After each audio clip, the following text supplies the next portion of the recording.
Hi, my name is Hannah Gustafson. I'm a PhD student at the University of Houston in the Department of Health and Human Performance here in Houston, Texas. And today I'm going to be discussing my study looking at the effect of unloading on speed perception while walking in a virtual environment.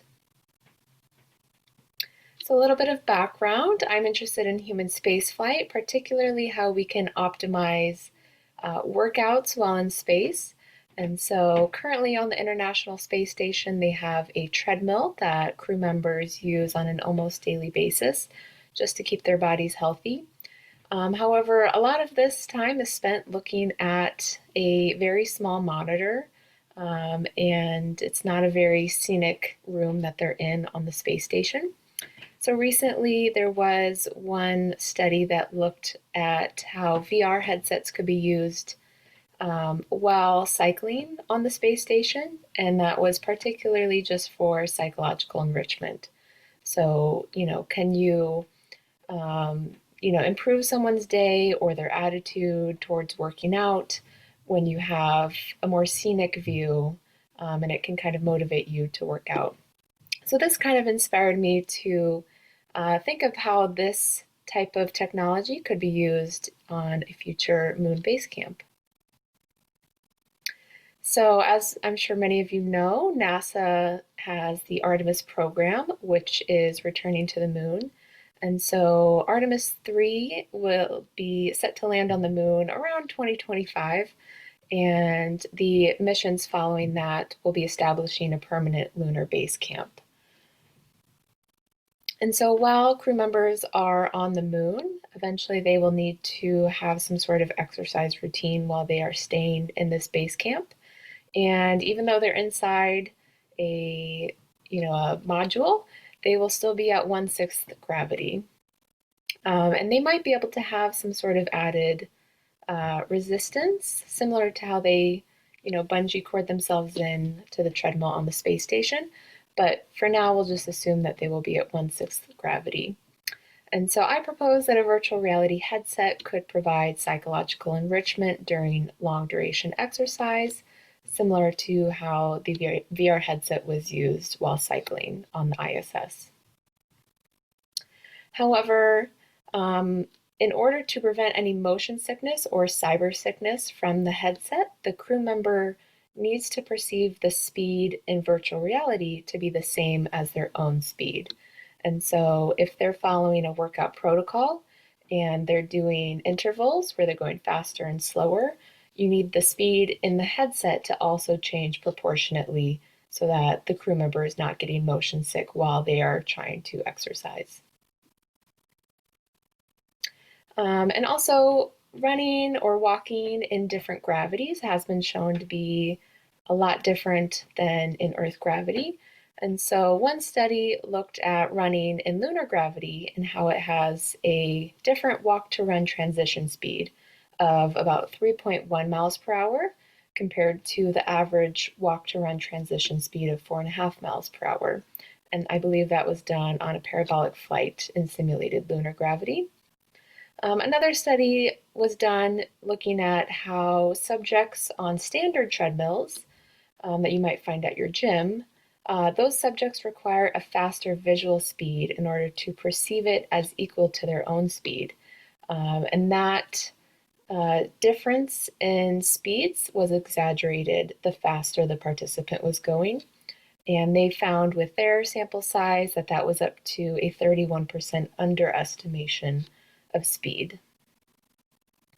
And a third study looked at how different airflow speeds on the legs while pedaling on a stationary bike while wearing virtual reality decreases the accuracy of speed perception. And so if you have a constant airflow speed, then the lower legs are not sensing any difference in speed, and so that changes your accuracy of perceiving your own speed. Whereas if you were biking outside and you began to pedal faster, you would perceive the change in wind speed hitting your legs. And so that helps you accurately perceive your own speed. So for my study, I had two aims. The first was to quantify the estimated threshold speed for 3 different unloading conditions. And so I was interested in looking at 100% loaded, which is the same as, just working out on Earth on a typical treadmill with no changes. And then I was also interested in looking at 20% loaded. And so that's when you are on a treadmill only at 20% of your body weight. And then a in between of 60% loading. And then the second aim, I wanted to compare the difference in speed perception in simulated lunar gravity, which would be that 20% loaded condition, to Earth gravity. So I hypothesized that body weight unloading will alter speed perception by increasing the estimated threshold speed while walking on a treadmill at a constant virtual speed. And so why do I think that is? Well, one is because the brain is receiving less information from the vestibular system and also the lower limbs. So when you're unloaded, you have a decreased plantar load, and also in an altered G treadmill, which I'll explain in a bit, you have less air resistance. And so then the brain must rely more heavily on visual input. Because you're on a treadmill, you might have less vestibular input. And because of the nature of the altered G treadmill that we used, you have less proprioception and less exteroception from your muscles and skin. So moving on to the methods, this is the inclusion criteria for this study. And so we focused on individuals between the ages of 18 and 35 who had 20/20 vision, either just naturally or corrected vision using contacts. And we excluded anybody who had any musculoskeletal injury in the lower limbs, any sort of pain in their legs or feet, which might hinder them from walking on the treadmill. Also, if they had any pain or injuries in their head or neck, which might be exacerbated by the VR headset, and then just some other criteria that is based on the nature of the altered G treadmill. And they also had to be able to stand or walk for at least 30 minutes in order to complete the protocol. In total, we had a sample size of 18 participants. This was evenly distributed between 9 females and 9 males, and we had an average age of 24.5 with a standard deviation of 4.8 years. So moving on to how we actually conduct the study, the VR headset that we used is the Oculus Quest 2, now known as the Meta Quest 2, and this is a commercially available VR headset. And the treadmill that we used is an altered G anti-gravity treadmill. And so as you can see in the picture here, this has a lower body chamber. And so it pumps air into that lower body chamber. And so that positive pressure unloads participants based on their weight. So the participants, when they put on the VR headset, are completely immersed in a virtual environment. This is a demonstration of what they are seeing. So if they turn around, they continue to see the virtual environment, and they cannot actually see the treadmill control panel in front of them or any people around them. And so the application that we used is from a company called Octonic. And again, this is a picture of kind of what you would see within the headset. And we had participants select a moving speed of 5 miles per hour. And they saw a virtual outdoor walking path, similar to this photo right here. So the subjects wore the VR headset while walking in the altered GN3 conditions, and these were all counterbalanced. Again, they were 100%, so typical Earth gravity, 60%, and then 20%, which is the closest that the treadmill can get to lunar gravity. And so we used a one-up, one-down staircase method to assess their speed perception. And so the treadmill speed was altered every 15 seconds by 0.2 miles per hour until the participant identified the treadmill speed as being too fast or too slow compared to the virtual scene that they were seeing. And we did this for up to 10 reversal points. And so this is an example of the staircase method. And so as you can see here on the vertical axis, we have treadmill speed in miles per hour, and we have the different reversal points on the x-axis. And so, for instance, this participant said initially that, about 2.4 miles per hour was too fast. So then we begin lowering the speed, and eventually they said, about 1.3 miles per hour was too slow. And so then you begin incrementally increasing the treadmill speed until they say it's too fast, and you repeat this for 10 reversal points.